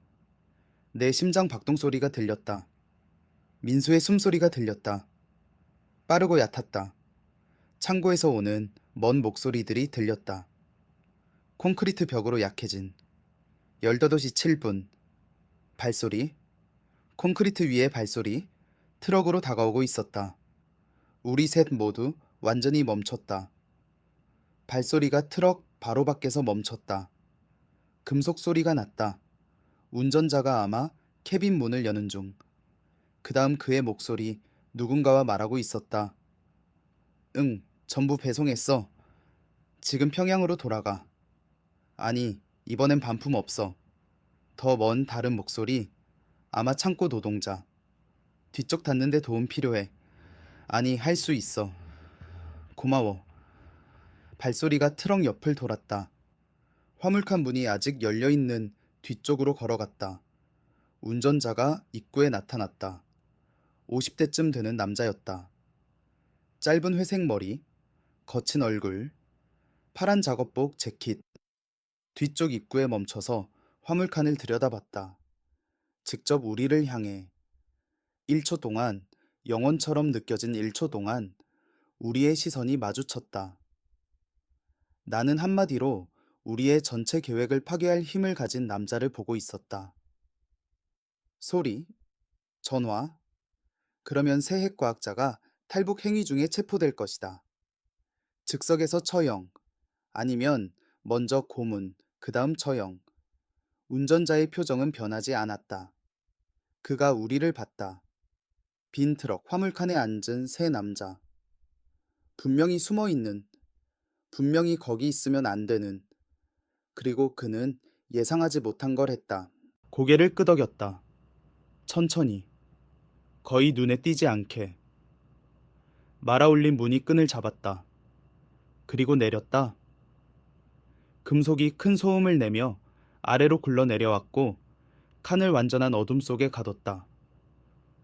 외부 잠금 장치 딸깍 소리가 들렸다. 그의 발소리가 멀어지는 게 들렸다. 캐빈 문이 열리고 닫히는 게 들렸다. 엔진이 시동 거는 게 들렸다. 그리고 보급 트럭 화물칸의 완전한 어둠 속에서 차량이 영변 핵시설 출구 검문소를 향해 천천히 움직이기 시작하면서 나는 뭔가를 깨달았다. 그 운전자가 우리를 봤다. 우리가 탈북자라는 걸 알아봤다. 그리고 의식적으로, 의도적으로 신고하지 않기로 선택했다. 왜? 몰랐다. 몇 년 동안 알지 못할 것이다. 하지만 그 순간 트럭이 고르지 않은 포장도로 위로 천천히 움직이는 동안 세 형제가 완전한 어둠 속에서 배낭을 꽉 쥐고 있는 동안 나는 등골이 얼어붙는 생각을 했다. 그 운전자가 우리를 도왔다면 이 시설에 다른 몇 명이나 은밀하게 탈출하고 싶어 할까? 몇 명이나 매일 충성을 가장하며 살면서 자유를 꿈꿀까? 그리고 그들 중 몇 명이나 한 번도 시도하지 않고 죽을까? 트럭이 멈췄다. 칸의 어둠 속에서 아무것도 볼 수 없었지만 움직임이 멈췄다는 걸 느낄 수 있었다. 밖에서 약해진 목소리들이 들렸다. 운전자와 검문소 경비들. 준호가 어둠 속에서 내 손을 찾아 꽉 쥐었다. 조용한 경고. 움직이지 마. 소리 내지 마. 크게 숨 쉬지도 마. 밖의 대화는 불분명했다. 단편적인 말들을 잡았다. 출구, 평양 일상, 서류 정상, 화물, 비어 있어. 그냥 복귀. 침묵의 순간. 그 다음 트럭 주위의 발소리. 경비들이 점검하나? 타이어를 확인. 번호판, 불, 더 많은 발소리. 우리가 갇혀있는 뒤쪽에 더 가까이. 바로 칸문 밖에서 멈췄다. 내 심장이 너무 크게 뛰어서 경비들이 금속 벽을 통해 들을 수 있을 거라 확신했다. 민수의 손이 내 어깨를 찾아 아플 정도로 세게 쥐었다. 침묵. 10초, 15초, 20초. 그 다음 발소리가 멀어졌다. 괜찮아. 통과. 금속 차당이가 올라가는 소리. 트럭의 엔진이 다시 살아났다. 앞으로 움직였다. 차당이를 지났다. 우리는 영변 핵시설 밖에 있었다. 우리 중 누구도 첫 9분 동안 말하지 않았다. 그냥 완전한 어둠 속에 앉아 있었다. 트럭이 주요 도로에서 속도를 내는 동안 엔진 소음과 칸 외부에 부딪히는 바람의 휘파람 소리를 들으며 마침내 준호가 라이터를 켰다. 작은 불꽃이 금속 벽에 춤추는 그림자를 던졌다. 1단계 완료. 그가 말했다. 그의 목소리는 확고했지만 그의 눈에서 나만큼 겁먹었다는 걸 볼 수 있었다. 이제 어디로 가? 내가 물었다. 운전자는 평양으로 복귀 중이야. 아마 남쪽으로 26번 도로를 탈 거야. 여러 검문소를 지날 거야. 모두를 위해 트럭에 남을 순 없어. 결국 누가 점검할 위험이 너무 커. 그럼 언제 나가? 세 번째 검문소 후, 거기서 도로가 구장마을 전에 작은 숲을 지나가. 트럭이 고르지 않은 지형 때문에 속도를 줄이면 뛰어내려. 운전자가 속도를 안 줄이면 그럼 어차피 뛰어내려. 다리가 부러지는 게 체포되는 것보단 나아. 민수가 유머하 없는 웃음을 흘렸다. 6시간 전엔 핵실험실에서 방사선 용량을 계산하고 있었어. 지금은 움직이는 트럭에서 뛰어내리는 걸 계획하고 있어. 6시간 전엔 과학자였어. 내가 말했다. 지금은 도망자야.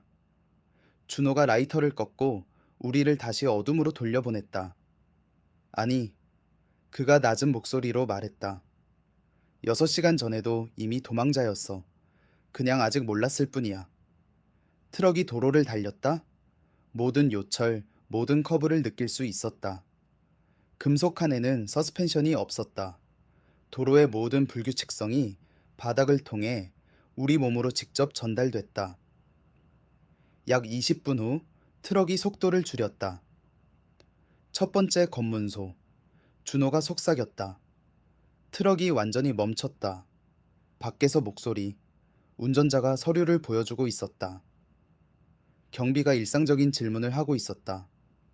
전체 과정이 2분도 안 걸렸다. 트럭이 계속 갔다. 10분 후, 두 번째 검문소. 같은 절차, 같은 결과. 하지만 트럭이 다시 움직이길 기다리며 어둠 속에 앉아 있을 때 민수가 나를 얼게 만드는 말을 했다. 다음 검문소에서 운전자가 우리를 넘기면?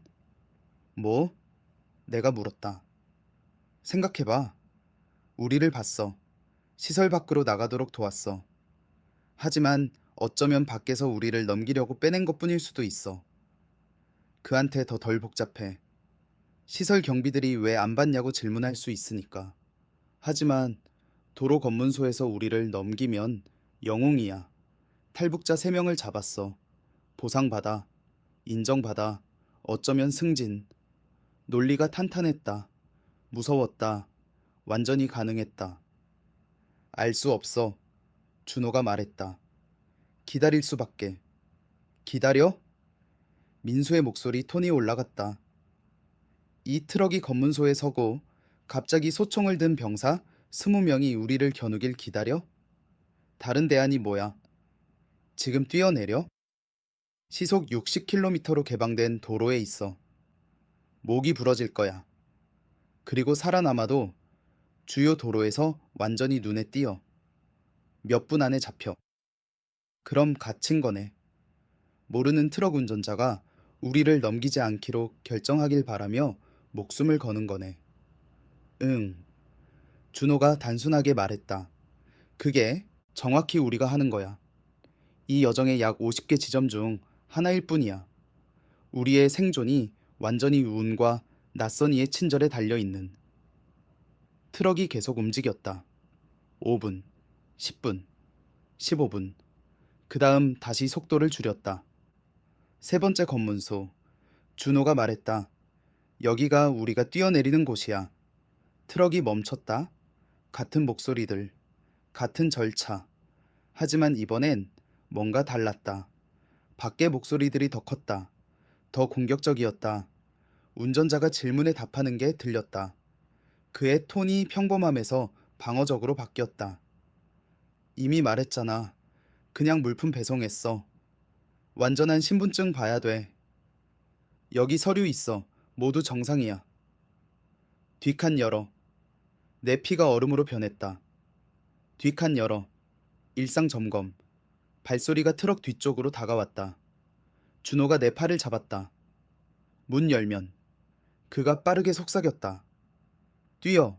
샜다. 다른 방향으로. 할 수 있으면 구장에서 만나. 안 되면 각자 알아서. 구장? 구장 어디서? 기차역. 해질녘. 자정까지 안 오면 죽었거나 잡혔다고 가정해. 손이 문이 외부 잠금 장치를 만졌다. 이게 그 순간이었다. 트럭이 준호가 우리가 뛰어내릴 거라 예측한 정확히 세 번째 검문소에서 멈췄다. 하지만 깨끗한 탈출 기회 대신 우리가 발각되기 몇 초 전이었다. 잠금 장치가 딸깍 소리를 냈다. 문이 위로 말려 올라가기 시작했다. 낮의 빛이 칸에 쏟아져 들어왔다.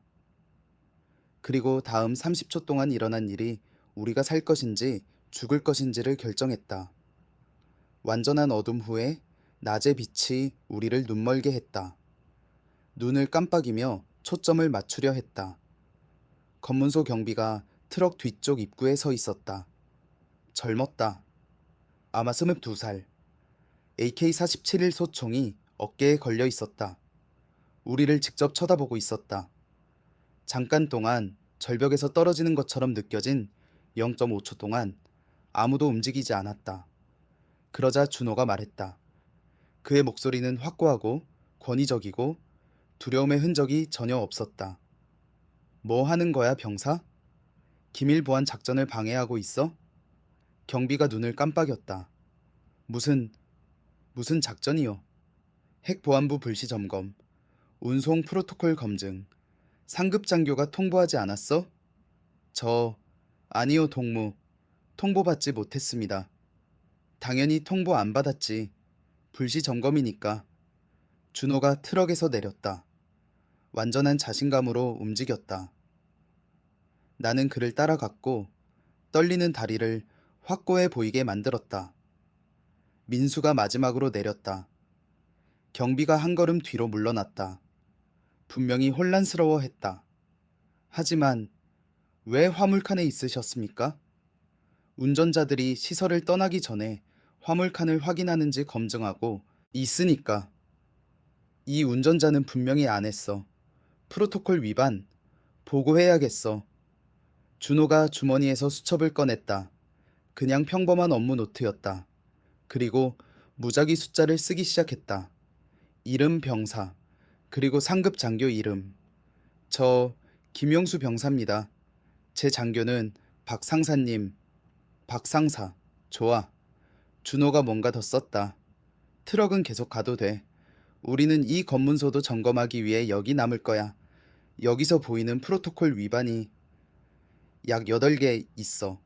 저 소화기 보여? 지면에서 1.5m에 있어야 해. 1.7m에 있어. 안전 위반. 경비가 경비소 벽에 소화기를 봤다. 완전히 혼란스러워했다. 트럭 운전자가 조심스럽게 중립적인 표정으로 이 모든 걸 지켜보고 있었던 화물칸 뒤 문을 닫았다. 캐빈에 올라탔다. 엔진을 켰다. 트럭이 도로를 따라 떠났고 우리는 검문소에 서 있었다. 준호는 경비가 점점 더 긴장하는 동안 2분 더 프로토콜 위반을 지어냈다.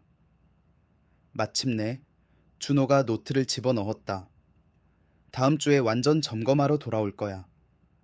그때까지 모든 프로토콜이 수정되어 있도록 해. 위반 하나라도 더 발견하면 이 검문소 전원이 보고될 거야. 예, 동무. 다 고치겠습니다. 감사합니다. 고마워하지 마. 그냥 일 제대로 해. 검문소 옆을 지나 도로로 걸었다. 회색 재킷을 입은 새 핵과학자가 권위 있게 걷고 있었다. 아무도 우리를 막지 않았다. 아무도 더 질문하지 않았다. 검문소 50m 너머에서 시작하는 숲의 가장자리에 도착해 나무 사이로 들어갔다. 시야에서 벗어나는 순간 우리 셋 모두 뛰기 시작했다. 다음 36시간은 끊임없는 움직임, 마비되는 두려움, 그리고 순간순간의 생존이라는 악몽이었다. 2시간 동안 숲을 걸었다. 도로와 평행하게 움직이되 시야에서 벗어져 있었다. 완전히 어두워지자 도로로 돌아와 가장자리를 걸었다. 차량 불빛이 다가오는 게 보이면 도랑으로 뛰어들 준비가 되어 있었다. 수요일 밤 9시 47분 배추 운송 트럭이 멈췄다. 운전자가 관절염이 있는 손과 앞니가 없는 60대 남자가 질문 없이 뒤에 타게 해줬다. 동쪽으로 자기 농장으로 가기 전에 남쪽으로 40km를 데려다 줬다. 30달러를 줬다. 그가 돈을 받고 한번 고개를 끄덕이고 우리가 잘 수 있는 헛간을 가리켰다. 곰팡이 냄새와 소똥 냄새가 나는 건초에서 3시간을 잤다. 며칠 만에 가장 좋은 잠이었다. 목요일 새벽 4시 30분에 깨서 계속 걸었다. 시간을 추가했지만 질문을 피한 흙길을 이용해 2개 검문소를 더 피했다. 그 흙길 중 하나에서 아이들이 길에서 놀고 있는 마을을 지나갔다.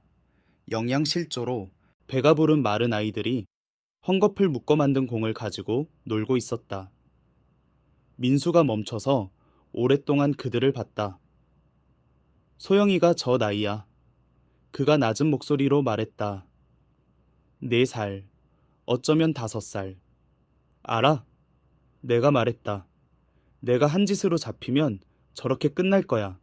아니면 더 나빠. 수용소에서. 그래서 남쪽에 도착해야 돼. 그래서 여기서 무슨 일이 일어나는지 진실을 말해야 돼.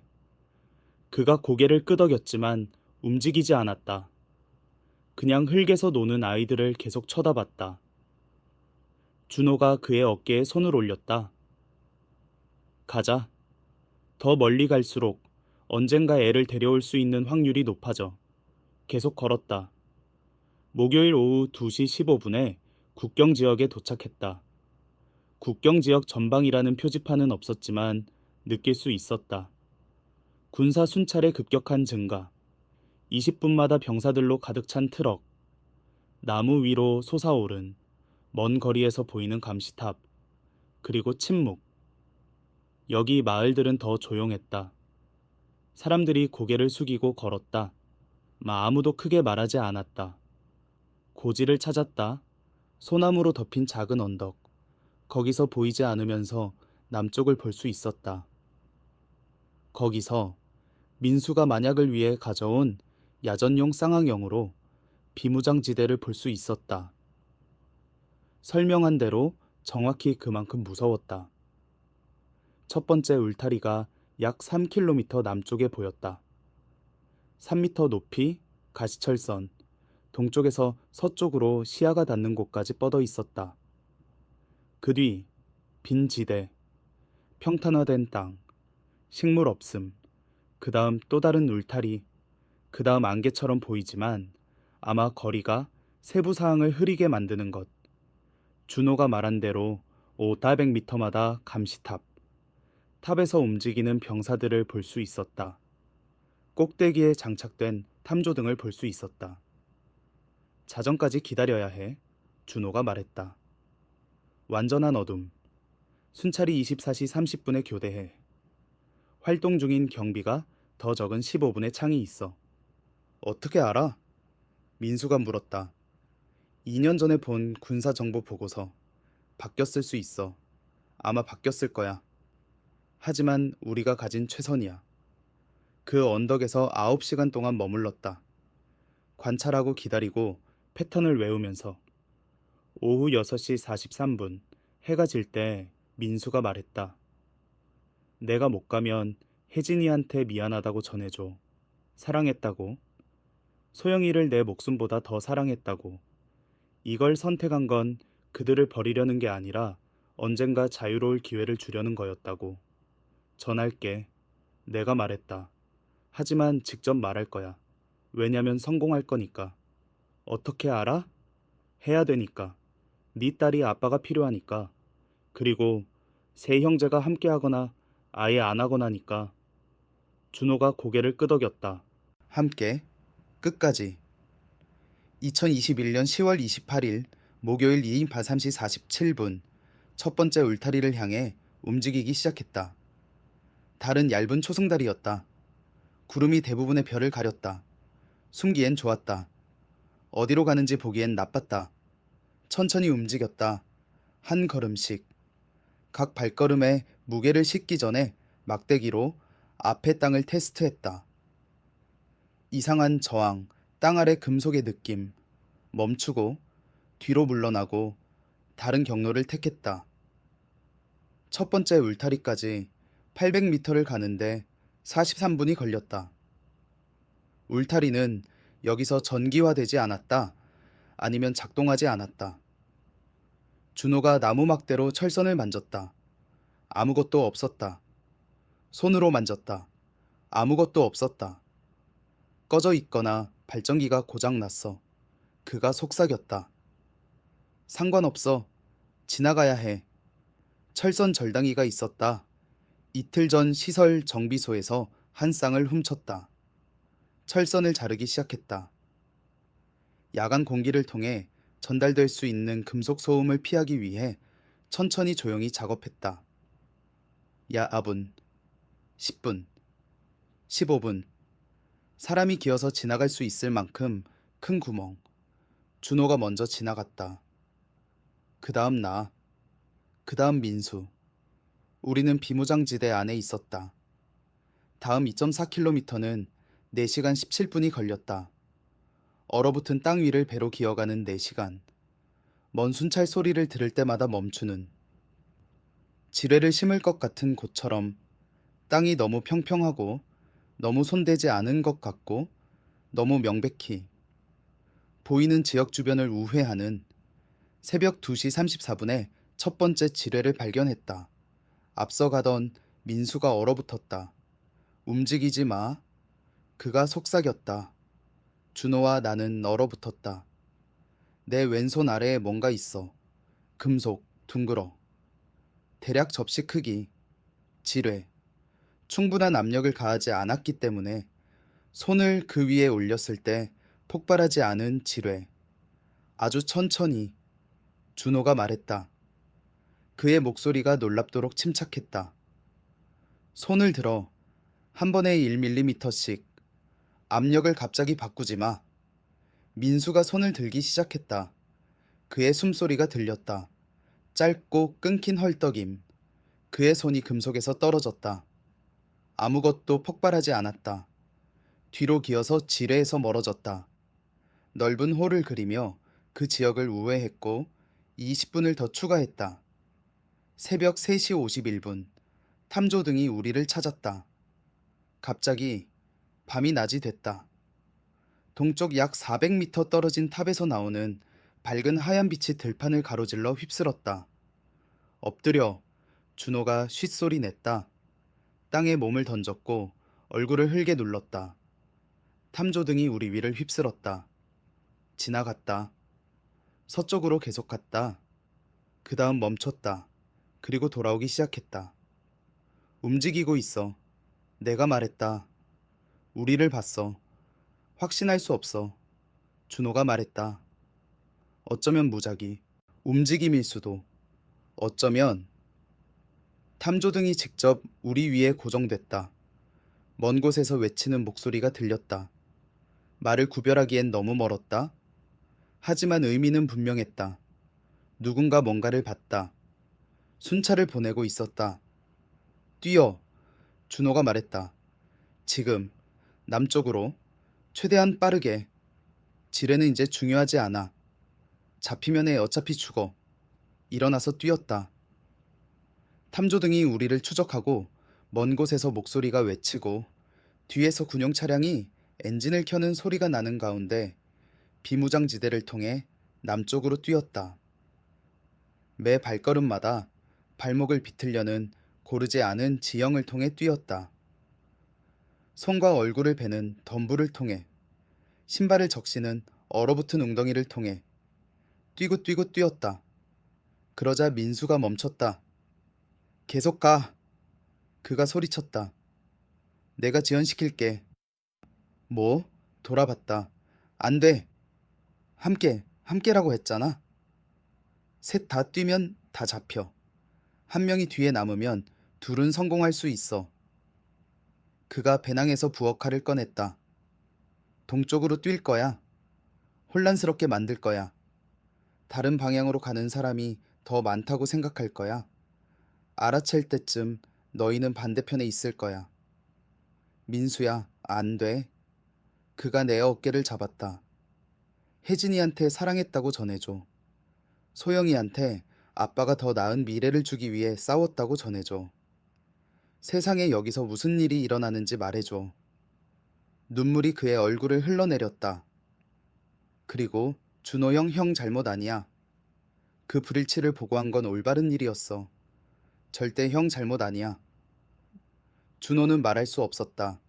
그냥 고개를 끄덕였다. 그의 눈에서도 눈물이 떨어졌다. 민수가 나를 봤다. 형 돌봐줘. 도착하게 해줘. 그럴게. 속삭였다. 그가 웃었다. 그럼 어쩌면 다른 삶에서 다시 형제가 될 거야. 돌아서서 동쪽으로 뛰었다.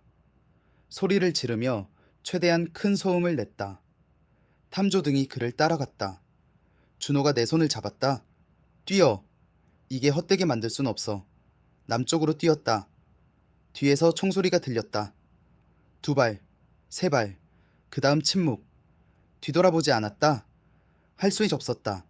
그냥 뛰었다. 2021년 10월 29일 금요일 새벽 4시 3분 4분에 군사분계선을 넘었다. 진흙 베인 상처와 긁힌 자국에 피로 뒤덮이고 완전히 지치고 통제할 수 없이 흐느끼며 남한 영토로 넘어갔다. 10분 후 남한 군인들이 우리를 발견했다. 소총을 들고 우리를 둘러쌌고 명령을 외쳤다. 탈북자. 준호가 한국어로 소리쳤다. 손을 들고. 북한에서 온 탈북자입니다. 쏘지 마세요. 군사시설로 데려갔다. 18시간 동안 신문 받았다. 모든 걸 말했다. 사라진 우라늄, 제거 명령, 시설 탈출, 우리가 살 수 있도록 자신을 희생한 민수. 믿어줬다. 결국. 그리고 지금 4년 후 우리는 여기 있다. 준호와 나. 한때 북한의 가장 위험한 핵 반응로를 계속 작동시키는 시스템을 설계했던 세 형제 중 남은 둘만. 준호는 남한 국가정보원과 일하며 북한의 핵 보안 프로토콜을 이해하도록 돕고 있다. 나는 대학에서 일하며 냉각 시스템 공학을 가르친다. 가짜 이름으로 산다. 사진에서 흐려진 얼굴, 끊임없는 보안 감시, 그리고 매일 민수를 생각한다. 그의 아내 혜진을, 이제 7살이 되었을 그의 딸 소영이를, 아마 아빠를 기억하지 못할. 북한 정권은 사라진 우라늄을 공식적으로 인정하지 않았다. 제거 명령을 인정하지 않았다. 공식적으로 새 핵과학자가 사상적 이유로 탈북했다. 그게 다다. 하지만 우리는 진실을 안다. 그리고 이제 너도 안다. 민수를 잃은 이후 4년. 죄책감, 상실, 그리고 그의 희생을 의미 있게 만들어야 한다는 무게와 함께 사는 4년. 준호는 이제 42살이다. 나는 38살. 서울에서 보호받는 신혼으로 산다. 일주일에 한 번 만나서 저녁을 먹는다. 보통 강남의 냉면을 파는 작은 식당에서. 북쪽을 떠올리게 하지만 거기서는 절대 살 수 없었던 재료로 만든 냉면. 평범한 얘기를 한다. 일, 뉴스, 날씨. 그리고 매 저녁 식사 끝에 민수를 위해 소주 한 잔을 든다. 우리가 살 수 있도록 남았던 형제를 위해. 우리의 탈북 6개월 후 남한 정보원이 우리가 두려워하던 것을 확인해 줬다. 혜진이와 소영이는 우리가 떠난 3일 후 체포됐다. 요덕의 정치범 수용소로 보내졌다. 아직 살아있는지에 대한 정보는 없다.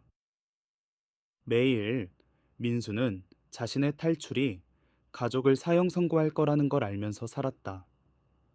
매일 그의 희생이 결국 그들에게 자유의 기회를 줄 거라고 믿기로 선택한다. 왜냐하면 그게 우리와 함께 가기로 결정한 그날 밤 내 아파트에서 그가 우리에게 말한 것이니까. 작은 기회, 하지만 기회. 우리를 시설 밖으로 빼낸 트럭 운전자. 이름을 절대 몰랐다. 절대 감사할 수 없었다. 하지만 몇 년 후 정보 채널을 통해 뭔가를 알게 됐다. 그 운전자는 5년 전에 아들을 잃었다. 그의 아들도 과학자였다. 화학 공장의 안전 문제를 보고했었다. 불필요한 공황 조성으로 처형당했다. 그 운전자가 트럭에 숨은 우리를 봤을 때 그는 자기 아들 같은 새 남자를 봤다. 옳은 일을 했다가 처벌받는 남자들. 그래서 돕기로 선택했다. 그리고 대가를 치렀다. 우리의 탈북 2주 후 신문을 받았다. 고문당했다. 결국 우리를 봤지만 신고하지 않았다고 자백했다. 탈북 공모로 처형당했다. 우리가 이 이야기를 할 수 있도록 죽은 사람들 목록의 또 다른 이름. 4년 동안 침묵을 지켰다. 정보기관이 공개적으로 말하지 말라고 요청했다. 우리의 정보가 너무 귀중하고 너무 민감했다. 북한 정권이 우리가 정확히 뭘 아는지 알면 프로토콜을 바꿀 수 있고 미래의 탈북자들이 탈출하기 더 어렵게 만들 수 있었다. 하지만 이제 4년 후 상황이 바뀌었다. 영변 핵시설은 국제협정에 따라 부분적으로 해체됐다. 우리가 알던 보안 프로토콜은 더 이상 관련이 없다. 그리고 가장 중요한 것, 세상이 알아야 할 정보가 있다.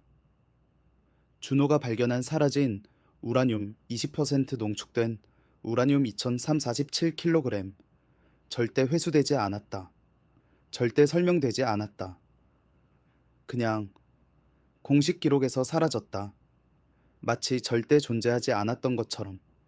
하지만 존재했다. 그리고 어떤 3kg을 흔적 없이 사라지게 만들 수 있다면 뭘 더 사라지게 만들 수 있을까? 국제 전문가들은 지난 10년 동안 15kg에서 30kg 사이의 핵분열 물질이 북한 핵시설에서 전용됐다고 추정한다. 외국인에게 도난당한 게 아니다. 사고로 잃어버린 게 아니다. 정권 내부의 사람들이 체계적으로 전용한 것이다. 무엇을 위해? 어떤 이론은 암시장 판매라고 한다. 다른 이론은 미신고 무기 프로그램이라고 한다. 다른 이론은 정권 붕괴 시를 대비한 지도부의 비밀 비축분이라고 한다. 우리는 답을 모른다. 하지만 이건 안다. 2.3kg이 결과 없이 사라지게 한 시스템은 그것을 폭로하려는 사람들을 처형하는 시스템과 같다. 그리고 그 시스템이 존재하는 한 우리 같은 과학자들이 더 많이 양심과 목숨 사이에서 선택해야 할 것이다. 잠들 수 없는 밤들이 있다. 눈을 감으면 민수가 비무장지대를 통해 동쪽으로 뛰어가는 걸 보는 밤들. 경비들을 유인하면서 우리가 살 수 있도록 자신을 희생하면서 가치가 있었을까 궁금해하는 밤들. 그의 목숨만큼? 트럭 운전자의 목숨만큼? 혜진이와 소영이를 사형 선고하는 것만큼?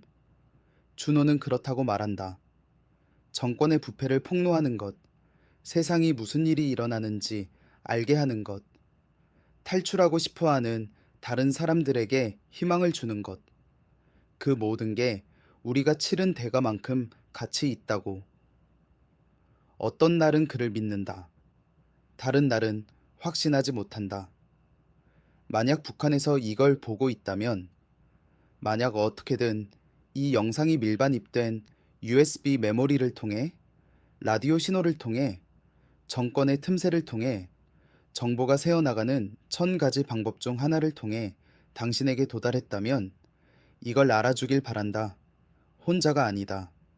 우리를 도운 운전자, 뇌물을 받고 다른 곳을 봐준 검문소의 병사들, 믿고 싶어서 우리의 거짓 이야기를 믿은 세 번째 검문소의 젊은 경비. 그 모든 사람들이 그들의 작은 방식으로 저항하고 있었다. 시스템은 네가 유일하게 의심하는 사람이라고 믿게 만들고 싶어 한다. 네가 유일하게 다른 뭔가를 꿈꾸는 사람이라고.